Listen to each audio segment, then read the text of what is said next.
On board Ulysses' ship, the crew is in total panic. Scylla and Charybdis, the two most formidable monsters in all the oceans, have been unleashed. Despite being paralyzed by fear, Ulysses follows the instructions given to him by the sorceress Circe to the letter.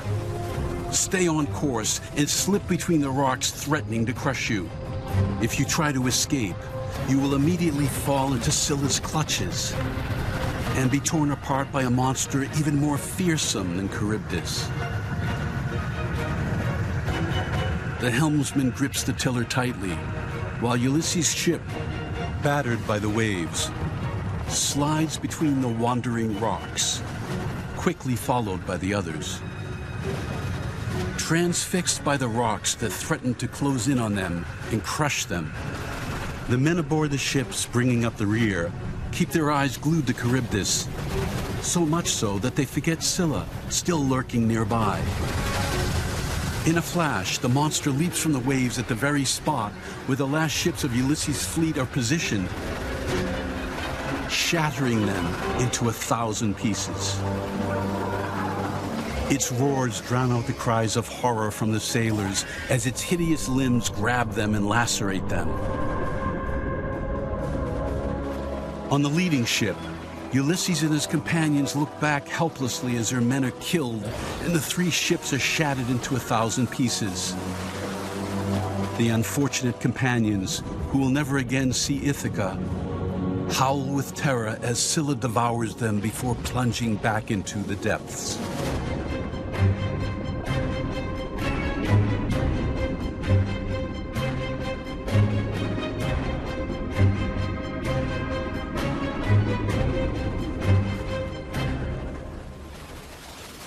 Ulysses' fleet, now very small, is barely moving.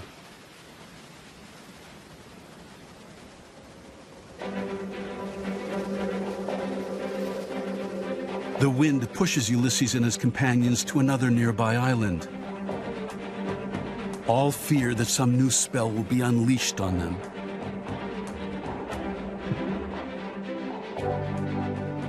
But their hopes are rekindled when they discover that the island is covered by green meadows, with beautiful herds of cattle and sheep grazing through them.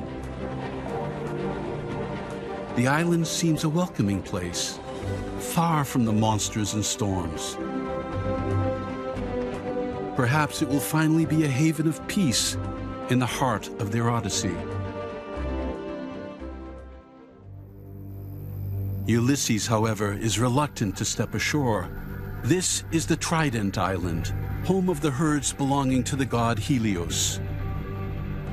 A disconsolate Ulysses recalls the warning given to him by Tiresias, the blind soothsayer he met in hell. In indicating to him the route he should take back to his home in Ithaca, Tiresias warned that great danger awaited him on Trident Island. Under no circumstances should Ulysses and his men raise their hands to the splendid herds they see grazing there, because they belong to Helios, the sun god. And if they do, a terrible and irreversible fate awaits them. For all will die in agony, and all their ships will be destroyed. And if, by some miracle, Ulysses manages to escape, he will return to Ithaca alone. And once home, he will be overwhelmed with new sorrows. This time, Ulysses is determined to be cautious. He gathers his companions and reports to them, with no omissions, the soothsayer's warnings. To avoid temptation and avoid risk, he decides that they should not disembark and continue on their way. Ulysses' speech causes uproar among his crews. His men can take no more. They have had to face the Sirens, as well as Scylla and Charybdis, while 3 of their ships have been swallowed up along with all the valiant men on board. Ulysses must have an iron body and a cruel heart to deny his men a little calm and respite.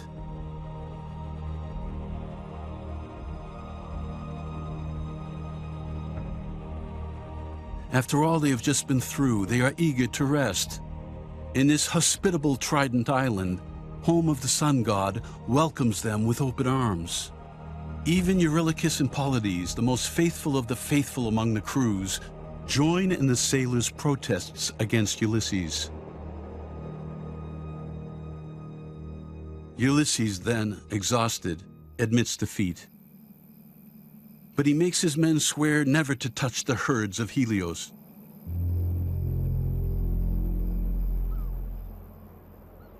The sailors duly take a solemn oath before dropping anchor and disembarking on the shore.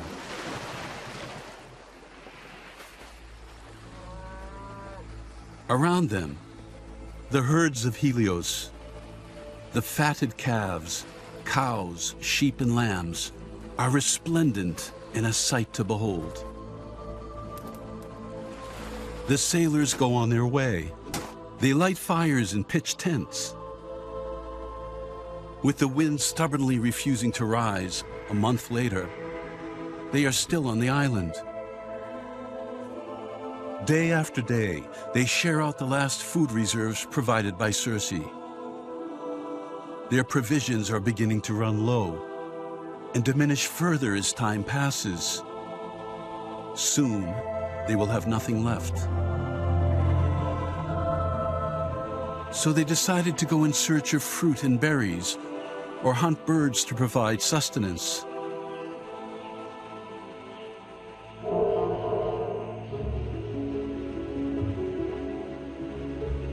Ulysses distances himself from the group. He needs to be alone.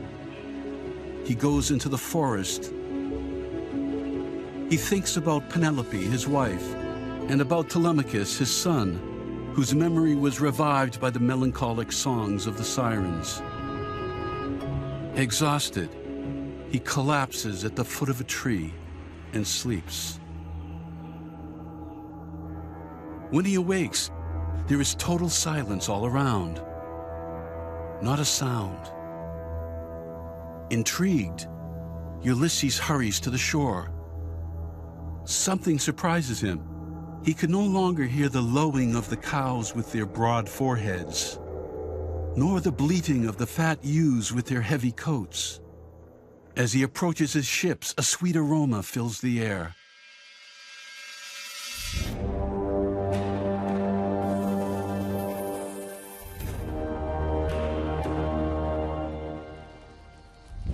The scene that greets him chills his blood. His men are roasting large thighs, burning the fat of dozens of slaughtered animals, gorging on flayed, chopped, skewered meat. The beasts of the sun god.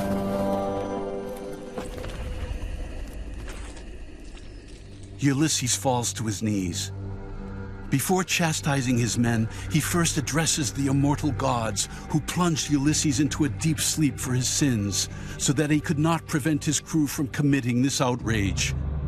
Perfidious gods, unjust gods. Ulysses approaches his captains, Eurylochus and Pylades. He's in a fury, ready to mete out punishment. But Eurylochus eyes him with disdain. Yes, it was he who set his men on this fateful undertaking.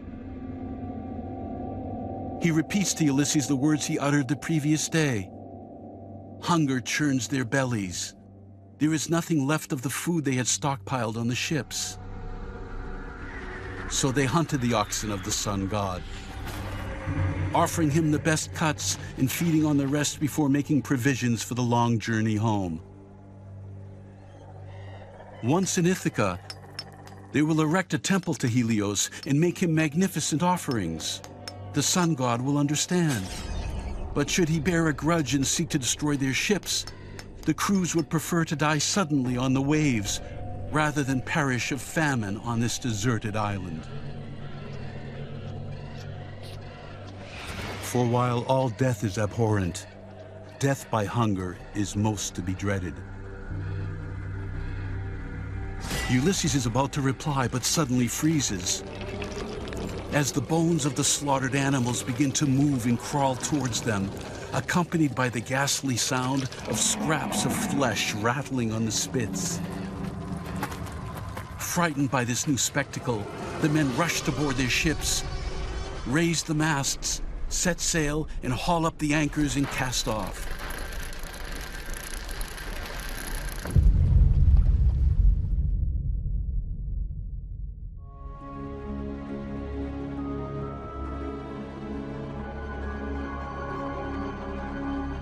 The gods that inhabit the heavens report the whole scene to Helios, the sun god. His magnificent herds have been hunted by the sailors of Ithaca, then surrounded, decimated, and grilled.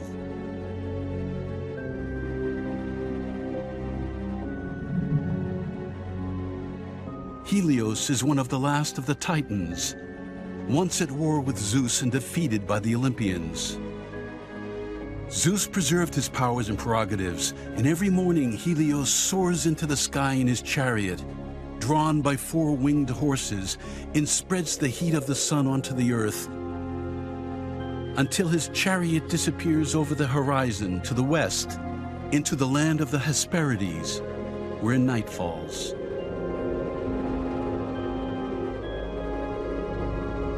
Helios bursts onto Olympus.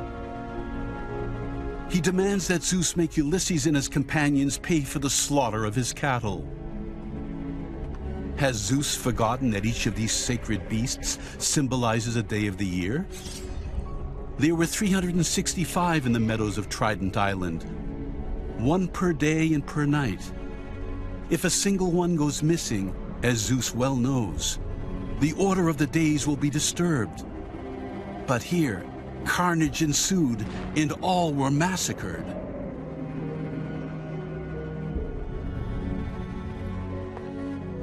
Athena stands between the sun god and the god of gods. Ulysses, she reminds him, is under her protection. Nothing can happen to him. Helios immediately cuts her off. If the daughter of Zeus dares to oppose him, if these criminals are not struck down by a just punishment, then he, Helios, god of the sun, will cease to shine on the earth. He will rally to the one who then becomes the true master of this world where nothing lives, Hades. And he will shine for the dead, not the living, plunging the world of mortals into eternal darkness. At these words, Zeus stands up. It seems Ulysses poses another threat to Olympus. The kingdom of the gods is already divided, with the deities who supported the Trojans refusing to reappear there. He cannot tolerate other deities taking the side of his brother, Hades. He cannot accept eternal night descending on the world of mortals to appease the vengeance of Helios. The order of the world, which took so many centuries to establish, is on the verge of faltering, and his kingdom of sinking into endless chaos. With a wave of the hand, Zeus calms the Titan. On this occasion, Ulysses will pay. A ruthless punishment, demands Helios. Yes, a ruthless punishment. Zeus brandishes his aegis, and a terrifying roar resonates through Olympus, shaking the mountains on earth and the walls of the strongest citadels. Just then, raging gusts of wind rip out the stays holding the ship's masts, which tumble to the deck, smashing the helmsman's head. The sea is wild. Lightning strikes Ulysses' ship. One after the other, the sailors are dashed overboard. Ulysses watches as Eurylochus and Pylades are carried off by an enormous wave. This time, their fate is sealed. Then, a huge wall of water rises up and sweeps him into the ocean's depths.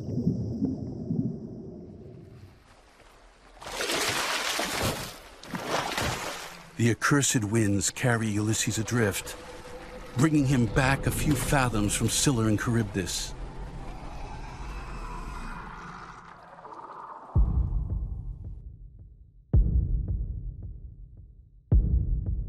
Frozen with terror, Ulysses considers letting go and sinking into the depths. Anything rather than be crushed and torn to pieces by those repulsive creatures. But the current carries him away. And for 9 days and 9 nights, Ulysses drifts across the sea, driven by the deadly winds.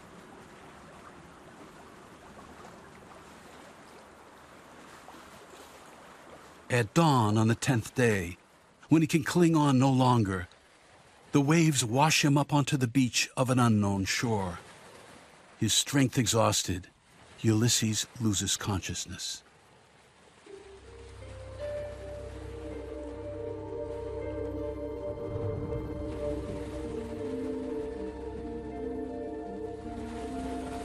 A young woman is leaning over Ulysses. She's the most beautiful woman the king of Ithaca has ever seen. Her blonde curls cascade down her bare back. Around her is a fine sandy beach and clear blue waters. The scent of cedar and cypress rouses him from his torpor. With tender movements, the young woman helps Ulysses to his feet. She smiles shyly and tells him her name is Calypso. Ulysses immediately falls under her spell.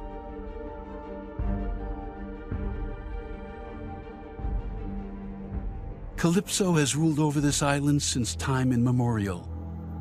She is the daughter of a god, Atlas, one of the Titans, who once ruled over the mysterious Atlantis and who today carries the world on his shoulders.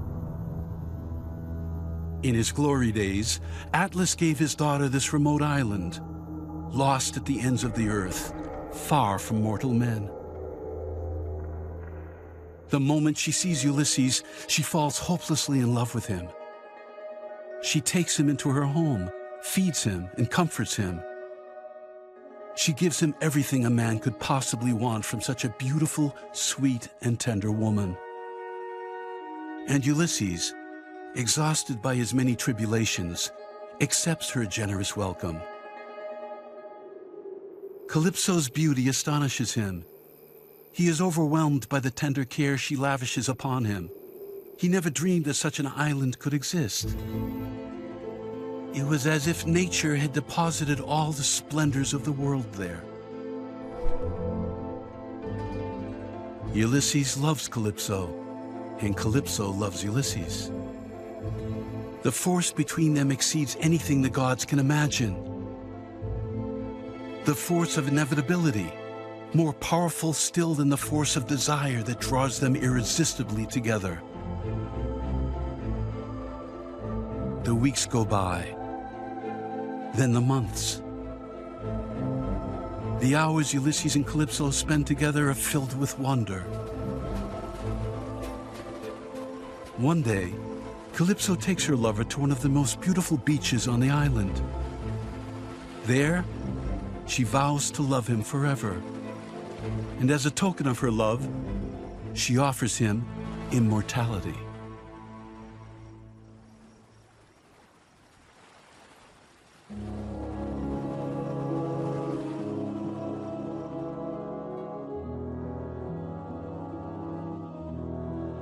Calypso is herself immortal by nature.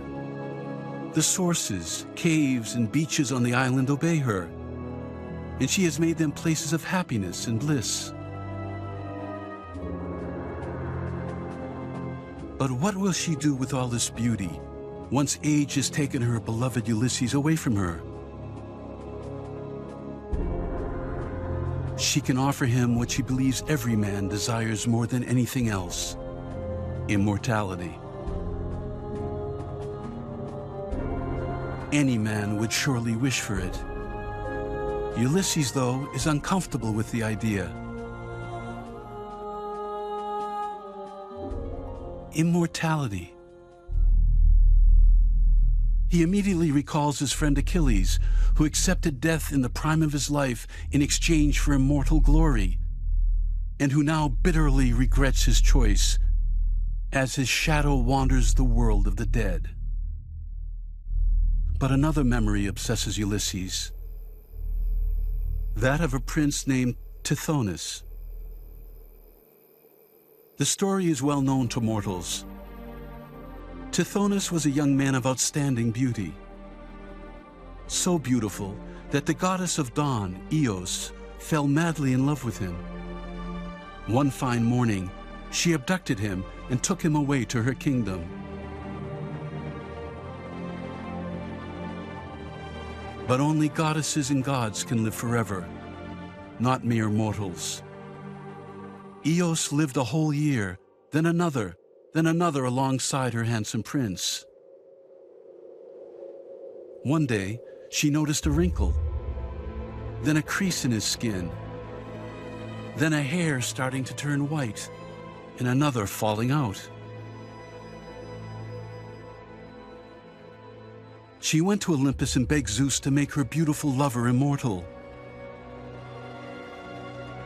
Immortality granted to a mortal? The master of Olympus had no appetite for changing the natural order of things. To the gods, immortality. To men, a brief existence. That's all.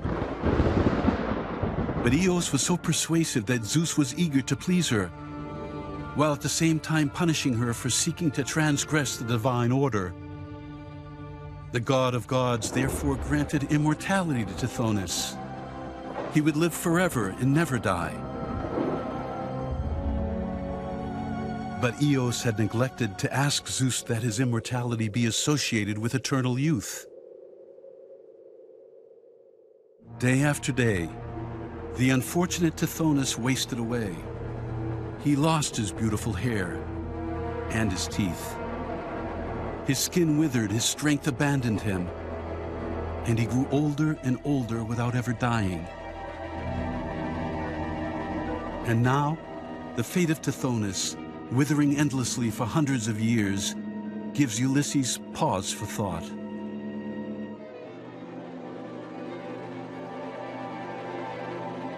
Does he really want immortality? What if the immortality sought by so many daring men was just a trap?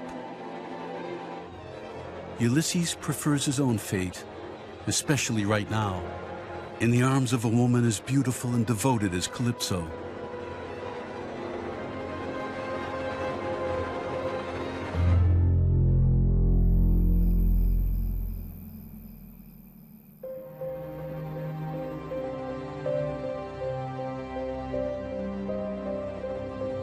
From atop Olympus, none of these exchanges are lost on Athena. And for the first time, the goddess senses a threat that she did not anticipate. By turning down the immortality offered by Calypso, Ulysses is simply refusing to be associated with the gods and goddesses. By preferring his status as a mere mortal, Ulysses is distancing himself from the world of the immortal gods. Which fate, then, is the more enviable? To endlessly live the same stories forever? Or to taste life's joys and pleasures, knowing that they will not last? Athena knows that the time has come to settle this question. The very future of gods and men may depend on it.